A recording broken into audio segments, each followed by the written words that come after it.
listening to the GM Shuffle, presented by DraftKings and VSiN. Welcome into the GM Shuffle. The GM Shuffle presented by DraftKings. DraftKings, the crown is yours. I am Geoff Schwartz, 8 years National Football League, alongside, as usual, Marty, Hurney, 30 years in NFL front offices. We have a great Thursday preview show for you guys this week.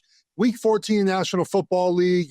Lots of important games, Bengals and Bills. We have some divisional matches between the Colts and Jaguars, the Steelers, and the Ravens play the black and blue division. Both teams 6-6 right now. We also have a big one in the AFC between the Chiefs and Texans. We will get to all of that in a few minutes. Oh, Bears-Packers, I forgot. Can't forget that one in the North as well there, Marty. But as we start to get into week 14 and 15 and 16, the motivation for teams that are out of it, Marty, starts to become a little bit clear, or maybe it's murky, but we start getting word from teams about playing time decisions, about roster decisions for the future. And Marty, one caught your attention this week. So let's start with that one in Arizona.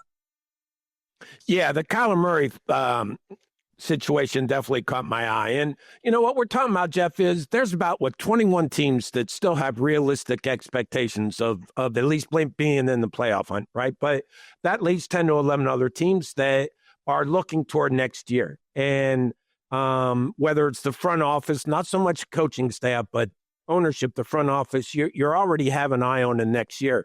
The Kyler Murray situation in Arizona is very interesting because he could have come his 21-day window could have started this week. He initially suffered a foot injury week 5, and then they put him on injury reserve weeks later, and he could have started his 21-day window, but they did not start it. I honestly, Geoff, don't expect them to start it the rest of the year, just because if they have already decided not to bring Kyler Murray back next season, or if they're just undecided on it, the smartest thing to do really is to keep him on the sidelines, because he signed a 5-year contract in 2023, and it was a 5-year contract. The first 2 years were guaranteed with a signing bonus, but 26 has a base salary of $22 million, almost $23 million. And like most contracts, it's guaranteed from injury at signing, okay? But it does not click into being guaranteed for skill until the 5th day of the league year. Well, you can start cutting and or trading players the first day of the league year. So it gives them a window to, if they release him, for that salary in 26 not to be guaranteed for skill. And if he's healthy, then they can get out of the contract completely. And then obviously if they trade him, then the guarantees transfer to the team. But I think it would be hard to get a team to trade for that contract. So this is a situation where nobody's coming out and saying it. But I think, Geoff, the players in the locker room probably are very aware of it. Jacoby Brissett has played well, although they haven't won games. But I think this situation that I'd be very surprised if I saw Kyler Murray come and play for the Arizona Cardinals again this year and really for the future. So they're going with Brissett. He's played well enough. But what does that do to the locker room, Geoff? So before I get to that, so you have discussions in the front office about these scenarios, right? Where, okay, come here, Coach Gannon, in this situation, maybe the ownership's involved here with the quarterback, and we're deciding, okay, it's not worth the risk to bring him back and have him get hurt again, because we don't want to guarantee his money for next season. So these discussions you're having with the coach, with who you having this with as you make that decision? Owner and the head coach, the owner and the head coach. And the owner is looking at it from a financial, keeping your options open viewpoint. The head coach is, you basically have to explain to him that, hey, if we play him again and he gets hurt and that contract's guaranteed, we can't get rid of him. We can't make that decision. And we want to keep that open for all of us to make that decision. And that's the kind of reasoning that head coaches understand. So you can tell they're all, everybody, owner, head coach, general manager, are all in that decision, or all in those discussions. And it looks at this point, to me at least, and I could be wrong, but it looks to me at this point that Kyler Murray the decision's probably been made not to bring him back and give him the chance of getting injured for the remainder of the season. Okay, this is so fascinating here.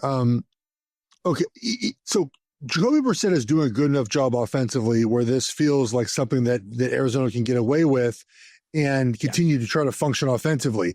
If a head coach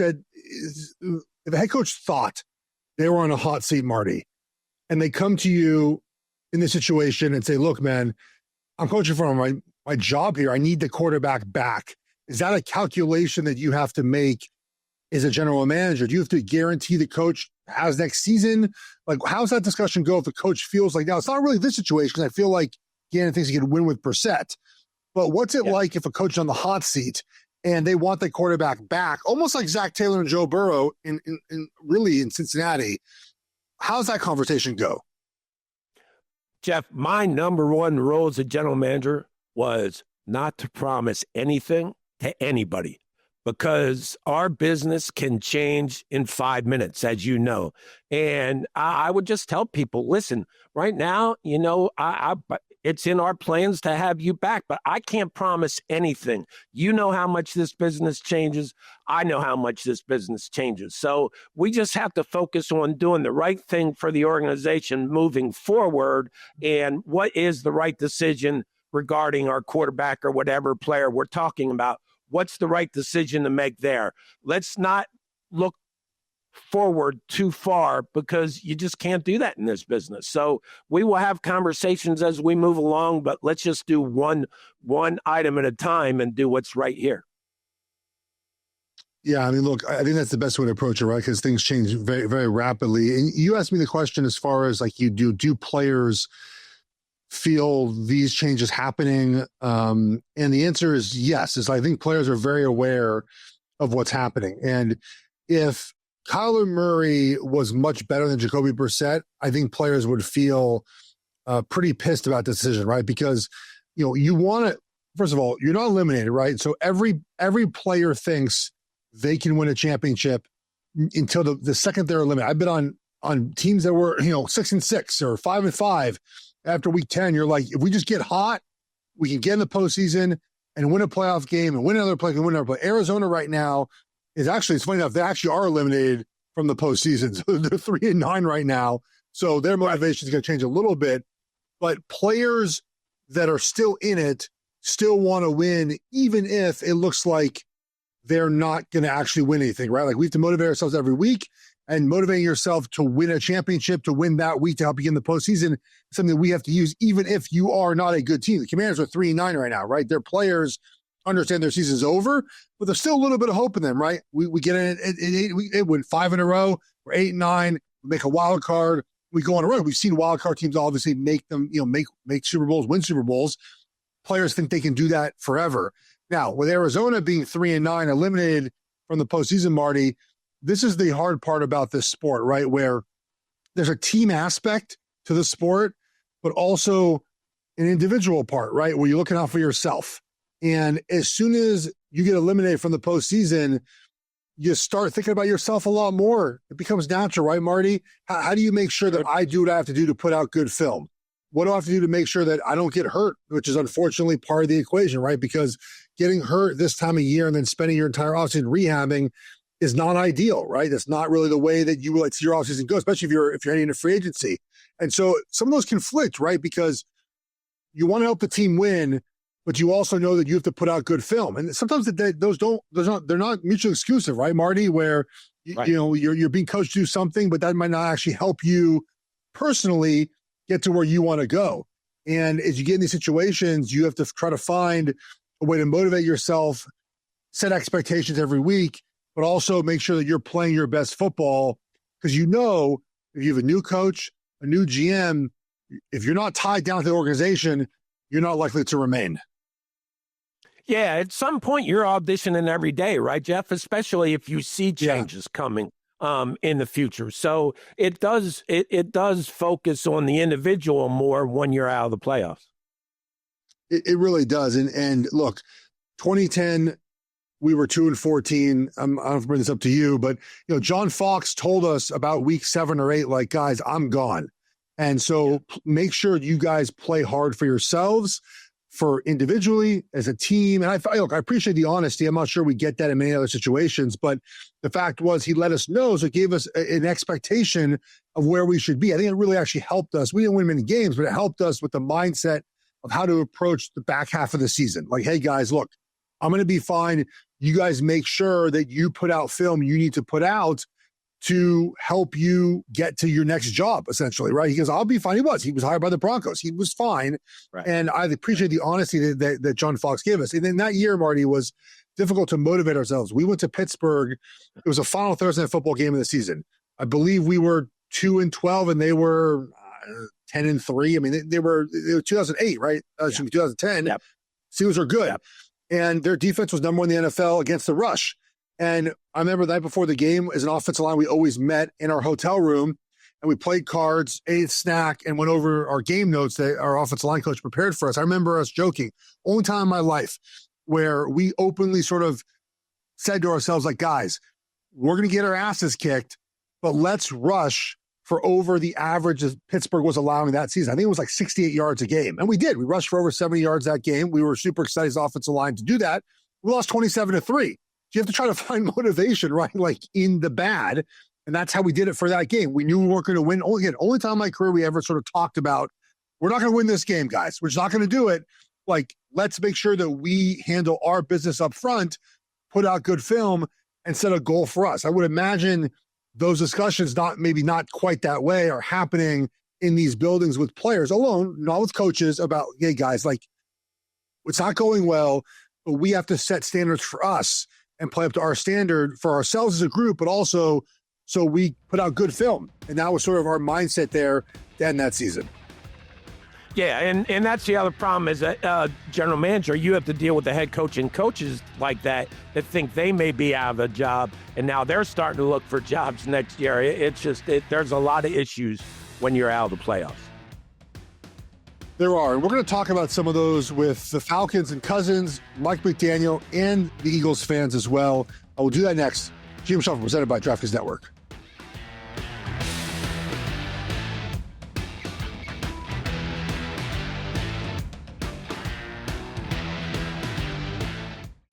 You're listening to the GM Shuffle presented by DraftKings and VSiN.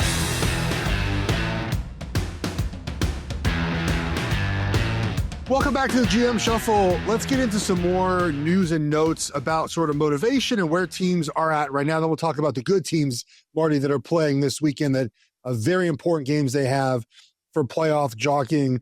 Kirk Cousins is really fascinating in Atlanta. I'm surprised, Marty, they did not deal with him this offseason. They very clearly went to Michael Penix as their starter, which makes sense where they drafted him, and Cousins was no longer of value to them. I'm sure that someone probably called. I don't know what they were offered, to be fair. So it's hard to say the Falcons should have done it when we don't know what trades were available. Without Penix out for the season, here comes Kirk Cousins. And there's a contractual issue that Atlanta might run into here where if he gets hurt, Marty, they owe him a lot more money.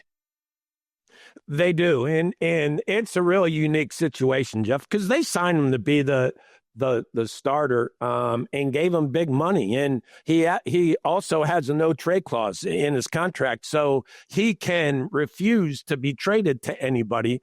And obviously he can't be now, but even that first to fifth day of the league year. So his situation is he's got a $10 million roster bonus that is guaranteed for injury, but becomes fully guaranteed on the fifth day of the league year. It's similar to Kyler Murray's. The difference is that because Penix is on injury reserve for the rest of the year, Kirk Cousins has to play.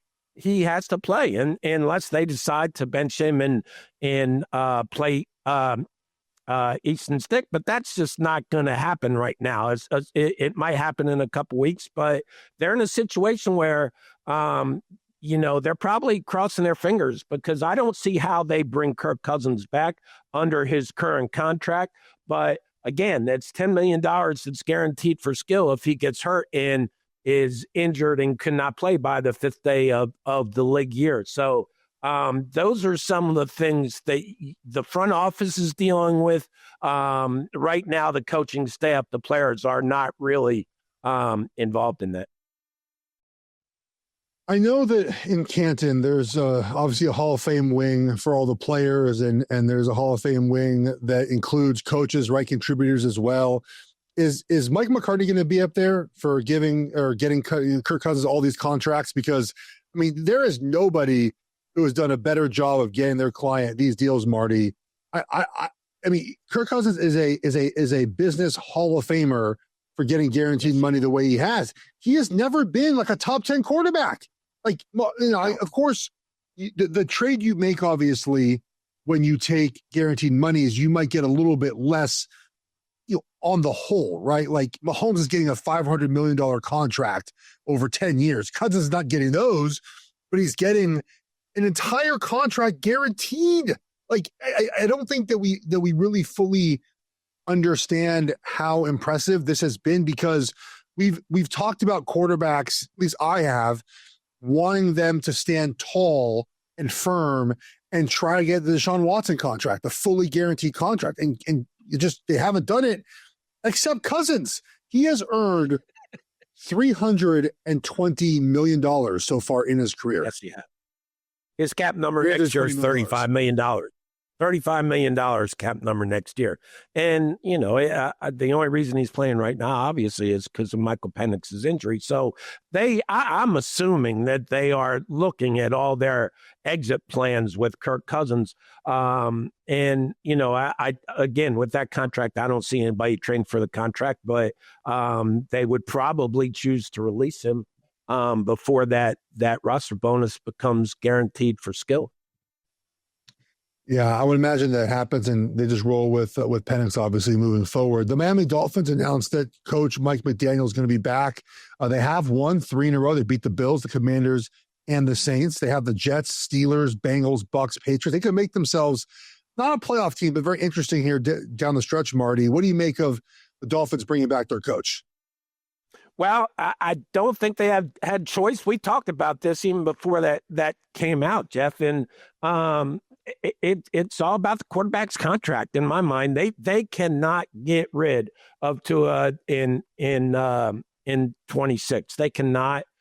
His if they would release him pre-June 1, 2026, they would carry $99 million of dead money. If they did it post-June 1, they would carry $67,400,000 of dead money. So there really is no way for them to make a quarterback change because of his contract, because of his guaranteed money. So why would you bring in a new head coach and say, listen, you can't make a change at quarterback. You have to keep the guy we have. It would just make it very difficult. So I think that it was very interesting that, you know, the parted ways, so to speak, between Chris Grier and ownership 3 days before the trade deadline took place. And the more this went and Miami started winning some games, it just felt like, listen, they have no choice because of the quarterback's contract. You don't want to bring in a new head coach and say, listen, you can't go get your quarterback. You have to play the one we have here. So I think that those two things are very closely connected.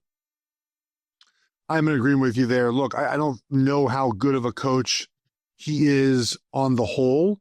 I think Mike McDaniel can coach an offense. Obviously, I have some issues with how the offense is run, but to be fair, that could be just because they don't have a quarterback who's healthy enough to run a sort of a real offense, right? They have to run this offense to try to protect their quarterback. So, but the results are showing, right? They stuck with them, which again is impressive because we've seen coaches get fired maybe a little too soon, a little too early, and it's working in Miami at the moment. And the schedule's set up that way.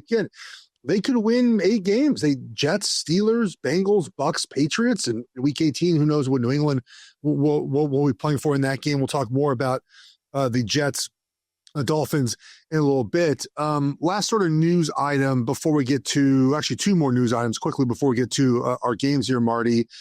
Eagles fans vandalized offense coordinator Kevin Petula's home here. Don't do this. Don't. Come on. We're better than this, people. The one area, listen, I've been through it. I think anybody that's been in this business for a long time, and as a head coach, coordinator, general manager, anybody in the public eye, we understand that when things don't go right, we will get criticized, and we're fine with that. Where we draw the line is when you bring our families into it, and that's what happened in this case the past week. And, I'm curious, Geoff, is how does it affect the players in the locker room when your offensive coordinator, and obviously we're talking about the offensive players pretty much right now, but do they kind of circle the wagons around their offensive coordinator, or does it promote more finger pointing? It's a good question. I mean, Eagles have to play well anyways. Like, they should rally around the fact they got to play better. I don't know if they're going to rally around that their coach got his house vandalized. Maybe Marty, but I think that they have to get better no matter what. And maybe they look at it and think, okay, well, now it's personal, right? It's more personal now. We have to play better so our coach doesn't get his home vandalized. But I don't know if it matters that much to how they prepare this week. But it's interesting. Like, if they play well, I wonder if they talk about it afterwards. Hey, man, like, we really wanted to play better for our coach. But also, why didn't you want to play better beforehand? Like, that's that's the point. Like, is this, you need a coach's house to be vandalized to play better? I think they just have a lot of problems on offense. I'm not sure that's going to really change very much of that here, Marty.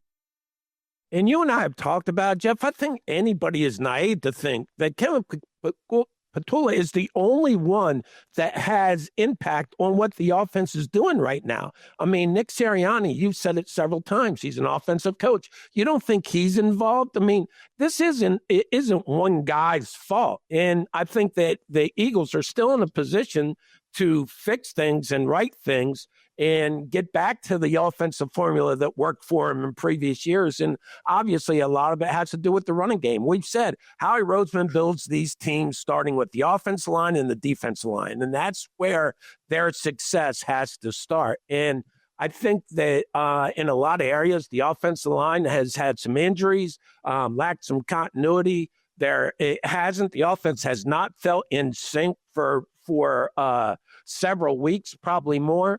But to think that one guy is there making all those decisions with Nick Sirianni sitting there and saying, okay, go ahead. It's not one person's fault, but people always want a name and a face to blame when things go wrong. If you like what you're hearing here on the GM Shuffle, there's even more VSiN Pro, betting splits, power ratings, sharpen outs, all for $9.99 on your first month. Go to VSiN.com/subscribe and check out all description options.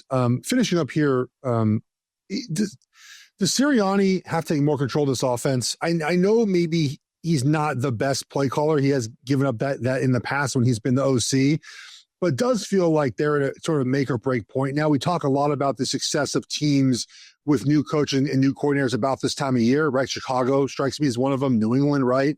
And this is going the opposite direction where the offense feels like it's getting worse week by week. Is this time for Sirianni to step up the offense? I'd have a hard time, Geoff, believing that he hasn't already, and you don't come out and announce it at this point. But listen, they meet every day for hours and hours, and for 3-4 days a week as far as preparing for the upcoming opponent. And I have to believe he has had a lot of say, not only in the preparation of the game plan, but in the play calling. I mean, he's on the headset, so he has a voice. And a lot of this is done without coming out and making a public announcement, but the players know who's involved. And I've got to think that he has done a lot to try to attack and find solutions to the offensive problems. Well, the Steelers get a beat-up Chargers offense on Monday night here in Los Angeles. They're favored by, it's been hovering around 3 points for most of the week. It is still around there right now if you're looking to wager on this game.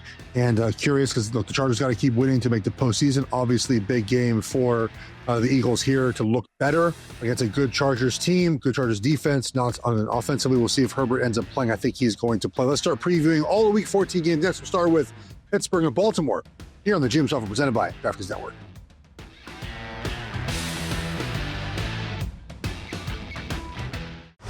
You're listening to the GM Shuffle, presented by DraftKings and VSiN.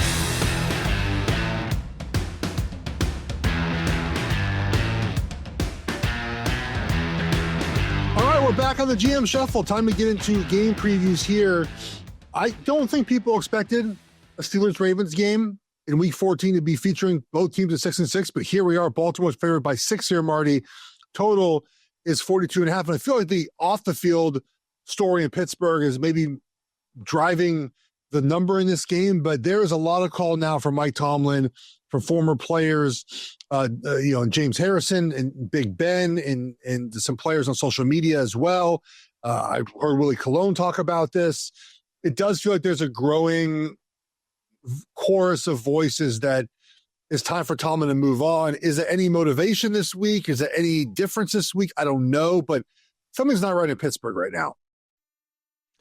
It's not, but we also can't forget, Geoff, this is an organization that's had 3 head coaches in 56 years. Mike Tomlin has been there 19 years. And listen, is there a lifespan to head coaches, to general managers? Yeah, I mean, I've said it before. I think there is a time period where at some point, how many new messages can you keep coming up with? I also think there's a personnel element in Pittsburgh that has to be addressed. I mean, if you look at it, they want to win Super Bowls and make Super Bowls. Well, ever since Ben Roethlisberger has been gone, the chances of that aren't really very realistic. So I think there's a lot of things to analyze in Pittsburgh.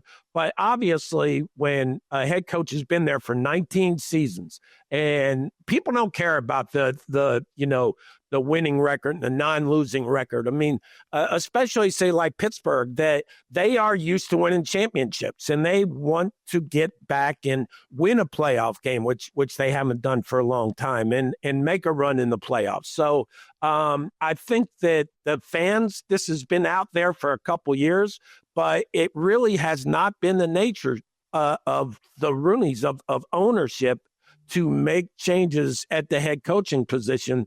It will be interesting to see what happens. One of the options could be, hey, listen, we need you to replace your coordinators. Well, I don't see Mike Tomlin doing that. He's a very loyal guy with his coaches. So It's going to be interesting to see what happens after the season. And obviously what happens between now, the end of the season, if they make the playoffs, how they do in the playoffs will make a big difference in this decision as well.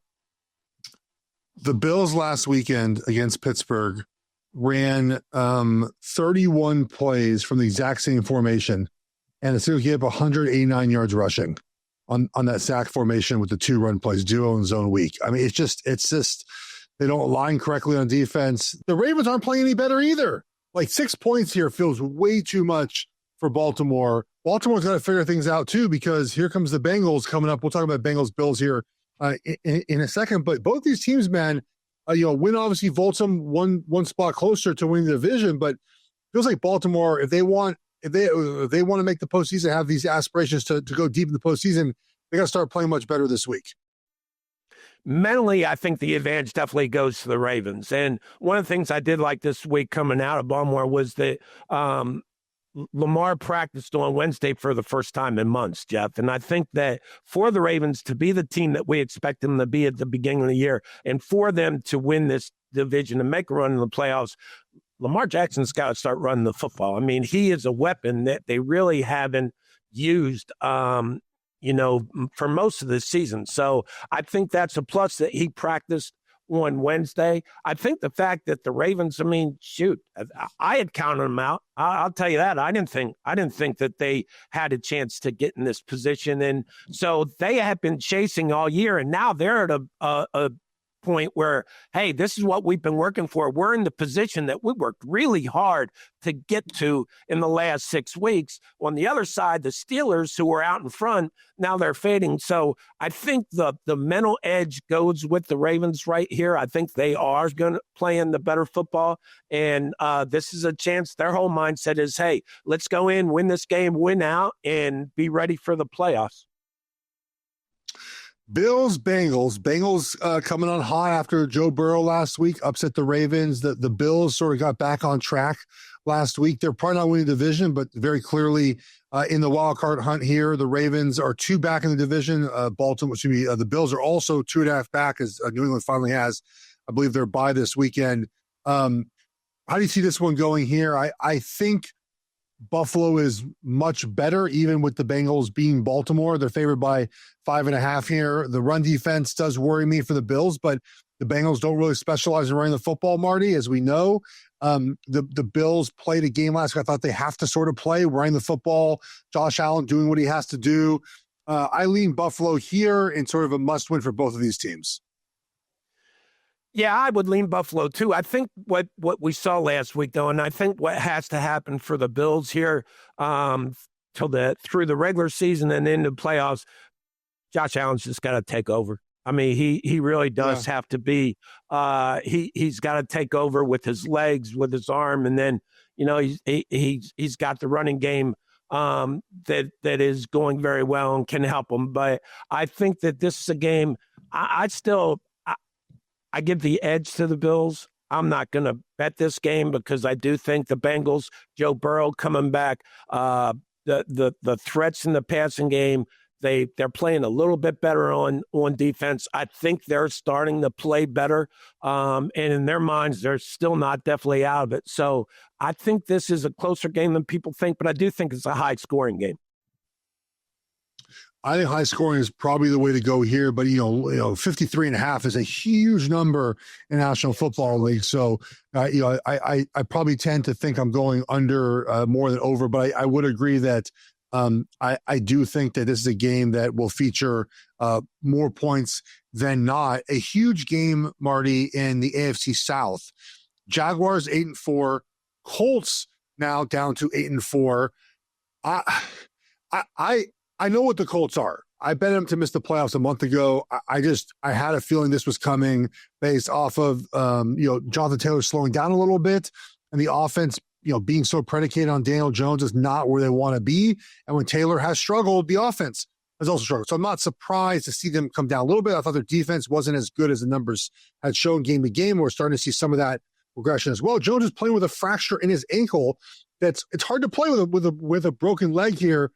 But man, right. I just Jacksonville. I don't know. They are a confounding team, man. They are just. I don't know what they just are. They're just a confounding team. I'm not putting my money anywhere in this game. I think the Colts are slightly better, but they're not playing as well right now. But this game will go a long way determining who wins the division. Yeah, and to the Colts going to Jacksonville was like the Panthers going to Atlanta, right? I mean, we didn't have a lot of success in Atlanta. Obviously, the Colts haven't won in Jacksonville since 2014, I believe it is. So there is that aspect of, not that most of the players don't even know that, but I think that organizationally, the Colts know that, and this is their biggest game of the year. And you really get the feeling like if they win, they can go and meet the expectations to win the division. If they lose, I don't think they make the playoffs, and you probably win your bet. The Jaguars are the team with more momentum right now, and they're playing well. Liam Cohen has this team believing. He has their ear. I just think that it's going to be an extremely close game. But whoever wins this has the edge of the two teams to win the division. Yeah. I still like the Texans as well. I think the Texans are playing the best football of the three teams in that division.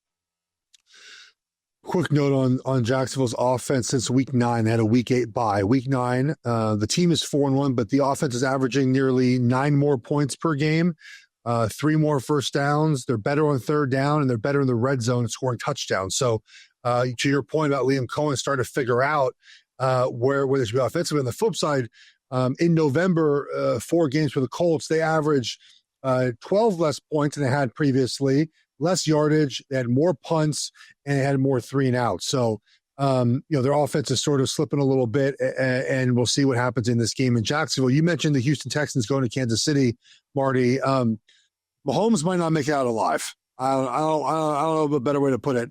The Chiefs are down their left tackle, Josh Simmons. They're potentially down the right tackle, Jawan Taylor, and Trey Smith is unlikely to play at right guard. They have one good backup tackle in Jalen Moore. They don't have a second one. And they're potentially going to play one year more as a left tackle. He's better at right tackle. Moore probably is better at left tackle than right. I don't know why they're doing the tackles that way. There. Here comes Houston with, I believe, Danielle Hunter has 11 and a half sacks and Will Anderson has 10 and a half. Like they're both in double digits. Buddy, this could get ugly for Kansas City, and both teams have to win this game. Both teams have to win this game, and Houston, again, second game with C.J. Stroud back in the lineup. I like Houston at 3.5 here. I think they're, again, one of the hotter teams in the league, and have a ton of respect for DeMeco Ryans. He's got them on the right track now. I think the Texans have a real chance to come in and win this game. And that the Chiefs are, I think, 1-5 in one-score games this year. They were 11-0 last year. But there's just something. You've been saying that for weeks, Geoff. There's just something that's not in sync. And the offensive line injuries and movement really worry me against a really good defense. So I like the Texans here. Man, I the one-score thing frustrates me because last week they lost by 3, but they were down by 10. In the fourth quarter. I mean, it's one score, I guess, by the end of the game, but sometimes you have to look deeper in that. And the one score games the Chiefs have lost have really, some of them not been as close. They've scored late to make it. Same with on the flip side last year. I thought last year the 11-0 wasn't really fair because the team would score late and make it a one score game when that score didn't matter very much, to final score that game. But someone's not running Kansas City. I know they're talking a big game. We're going to win out. We're going to, I think Coach Reed said we're going to tickle your tonsils. I think that's something he said, somewhere around that line. So, they know what's ahead of them. It's just, Anyway, we're going to tickle your tonsils on every play.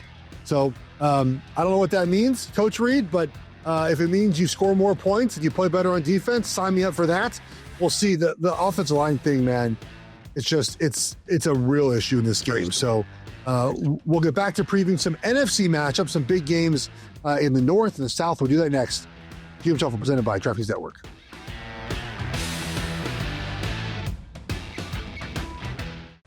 You're listening to the GM Shuffle presented by DraftKings and VSiN.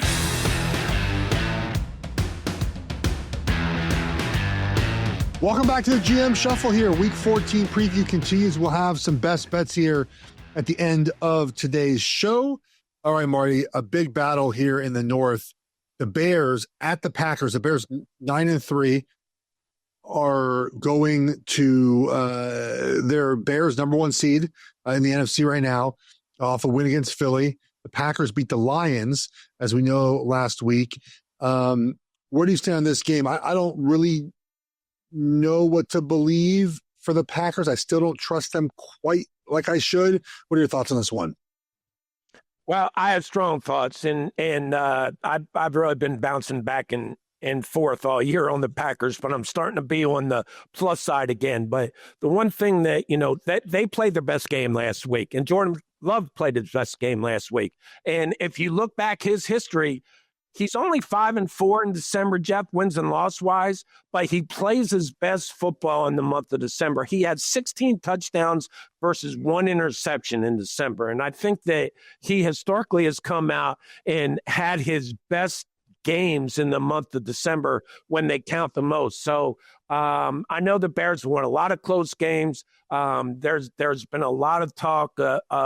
Ben Johnson came out this week said that they're winning in spite of the passing game. I think people took that as a criticism of Caleb Williams, which I don't think he meant at all. I think he meant it more as a compliment to the way they've been running the ball. Say what you want about Caleb Williams, the 58% completion rate, whatever you want to say about him, that is not positive as he grows into a franchise quarterback.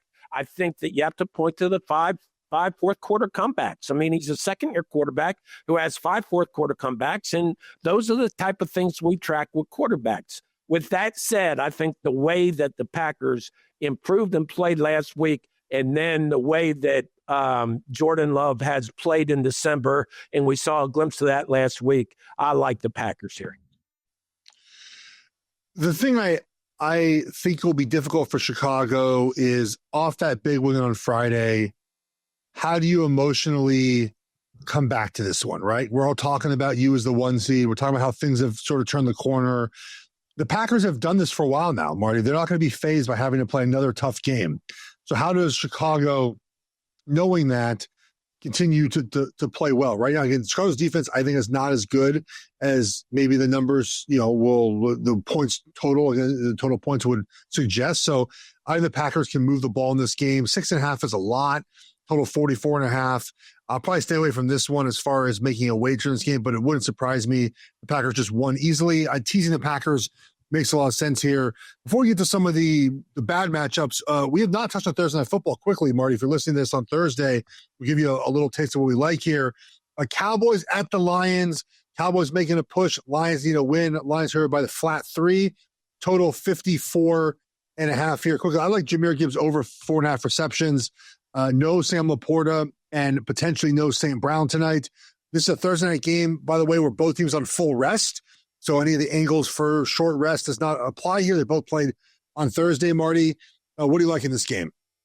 Yeah, I've heard so many people refer to this game as a short week game, and it's really not. But I think this is going to be a heck of a football game, but I lean toward Dallas. I like Dallas because I really think they are starting to play their best football. We've talked a lot about how they improved since the trade deadline with the things they've done.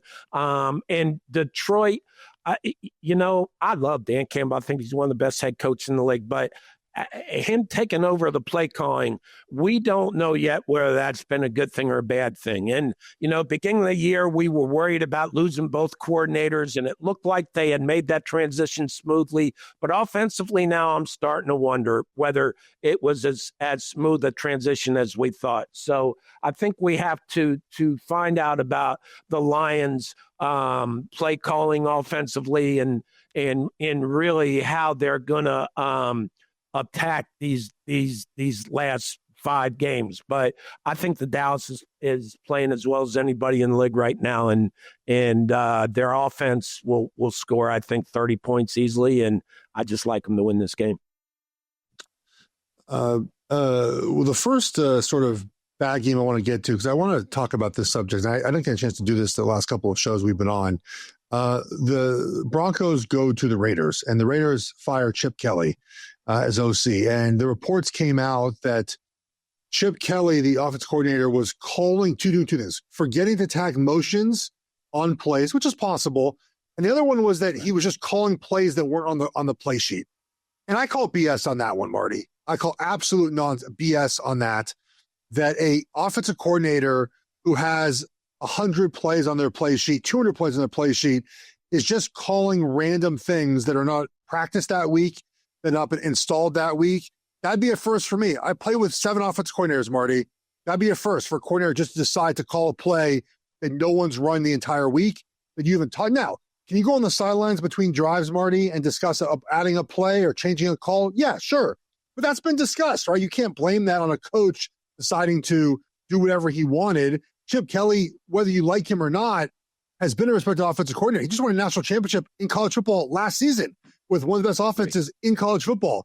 He didn't forget how to call plays. He might call the wrong plays. You might not like the play calls, but I thought that was pretty nasty what the Raiders tried to do there. And then, of course, the article came out afterwards. It was like, this looks like Brendan Carroll's offense, not Chip Kelly's offense in really the base and core of what they do. So I want to address that fairly quickly. Look, Chip might not work there. It's totally fair to blame him for some of the issues there, but the character shots about him just calling plays willy-nilly is not, I'm not going to stand for that. I just don't think that's the way it goes down, Marty. And so I didn't appreciate that. Now, getting to this game here, the Raiders have no chance, obviously, but this does feel like a really sticky spot for Bo Nix. This is a really, really down. This is a like what motivation you have to go into Denver. I mean, to Denver, to Oakland or Vegas, wherever they play now, and play hard in this game, considering the success you've had week after week after week. I'm not taking 7.5 points here, but the Raiders would be the only side I'd play. I agree. I mean, division game. I think there's plenty of motivation for Denver here. I mean, to win the division, to go in. Divisional games always have meaning to both teams, and I just you know how I have felt about Geno Smith. I think the Raiders are disjointed on offense, and I don't think it had anything to do with Chip Kelly's play calling. I just think that right now they're a team without a blueprint of how to win games, in my opinion. So I think that I like Denver to come in and win this game, but I think it's going to be a lot closer. And I would, if I did anything, I would take the 7.5 points, but I probably would stay away from this game. A game featuring two rookie quarterbacks. Cam Ward is going from Tennessee to play the Cleveland Browns, who are not good as well, but won 2 weeks ago. Shedeur Sanders, Cam Ward. The Shedeur stuff, man, still, Marty, blows my mind. You can't hold the ball for 4 seconds in the NFL. No. The things that we worried about him in college are showing a little bit more week to week now. I'm curious how he plays against a bad Titans team. I know you haven't studied Shedeur Sanders, but a lot of talk about him. What have you seen so far? Well, that's the first thing is number one is he's much better getting outside the pocket, and he probably leaves the pocket too soon. But holding on to the ball, I mean, 4 seconds, you just can't do that. And you know, it's all about going through your reads and the process. And I think we really are so unfair to young quarterbacks these days, Geoff. I mean, I guess I grew up when I came into the business. They didn't get into the starting lineup for 2 or 3 years, but right. We expect them to walk right in and be instant winners, and it takes time. So I just think that haven't really had time to study Shedeur Sanders. He does hold on to the ball too long. He can make plays out of the pocket, but he's a young quarterback, and I think it's just too early. The Browns defense will have to do what they've done all year, and that's carry the team and try to get them a win here. What do you have quickly have seen from Cam Ward this year? I think that I've seen a lot of potential. He definitely has the mobility. He keeps his eyes downfield. He's had a lot of drop passes on him, Geoff. So I think that it's really hard with the lack of talent around him to really do a solid evaluation. But he has shown flashes. And I think he's got promise to be their franchise quarterback. Let's get to our best bets here, Marty, for the Week 14 National Football League slate. What do you got here for best bets? Well, it's kind of been a tough week, but I like the Dolphins giving 2.5 to the Jets. I just, because of what I talked about earlier, it feels like Miami has some momentum going, and so do the Jets. But I like Miami's ability to score points more than I do the Jets' ability. I think the Dolphins go up and win this game. This is a cold weather game for Tua, so we'll see obviously how he does here in New York. That's been a problem of his over his career. I like the Jacksonville Jaguars plus 1.5. I do think that's the right side in this game. I know everyone's going to be on it. I don't care. The Colts are kind of struggling right now. I think that continues. Then I like the Chiefs under 22.5 points. I just don't see how they score without an offensive line. They don't have an explosive run game. They have issues against man coverage. I mean, I just don't know how to throw the ball, Marty, in this game. Do you think the Chiefs score very much? I just don't think so. Yeah, it's going to be hard. Again, I like the Texans here. And, you know, one of these teams will be basically out, not officially, but perceptually out of the playoff race. It's so hard to knock the Chiefs out. But I really think the Texans might have the best chance anybody left on the schedule to do so.